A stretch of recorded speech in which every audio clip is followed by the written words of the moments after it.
জুম্মাতুল বিদায়, আজকে শেষ রোজার মাস।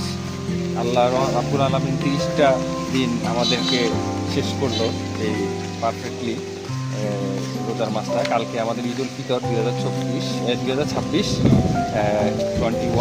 স্যাটারডে। তো আলহামদুলিল্লাহ আমরা মোটামুটি ঈদুল ফিতরটা খুব সুন্দরভাবে উদযাপন করবো সে আশাটাই করি। আর সবার সাথে একসাথে করাটাই হচ্ছে অনেক ভাগ্য।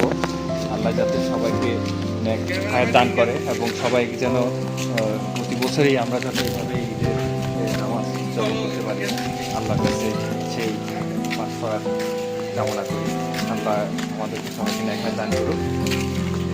আল্লাহ হাফেজ।